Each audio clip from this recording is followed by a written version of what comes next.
দেশের বাজারে আবারও কমেছে স্বর্ণের দাম। বাজুসের নতুন ঘোষণায় 22 ক্যারেটের প্রতি ভরি স্বর্ণের দাম কমে দাঁড়িয়েছে 2,25,290 টাকা। সোমবার থেকে কার্যকর হওয়া এই দাম আজও বহাল রয়েছে। বাংলাদেশ জুয়েলার্স অ্যাসোসিয়েশন বাজুস জানায়, স্থানীয় বাজারে তেজাবি স্বর্ণ বা পাকা সোনার দাম কমায় নতুন মূল্য নির্ধারণ করা হয়েছে। নতুন দাম অনুযায়ী 22 ক্যারেটের প্রতি ভরি স্বর্ণ বিক্রি হবে 2,25,290 টাকায়, 21 ক্যারেটের প্রতি ভরি 2,15,142 টাকা, 18 ক্যারেটের প্রতি ভরি 1,84,758 টাকা এবং সনাতন পদ্ধতির প্রতি ভরি স্বর্ণের দাম নির্ধারণ করা হয়েছে 1,50,932 টাকা।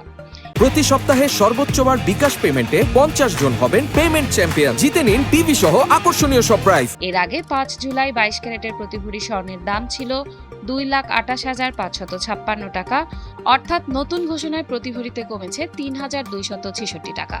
একইভাবে কমেছে 21 ক্যারেট, 18 ক্যারেট ও সনাতন পদ্ধতির স্বর্ণের দামও। বাজুস জানিয়েছে, পরবর্তী ঘোষণা না দেওয়া পর্যন্ত দেশের সব জুয়েলারি দোকানে এই নতুন দাম কার্যকর থাকবে।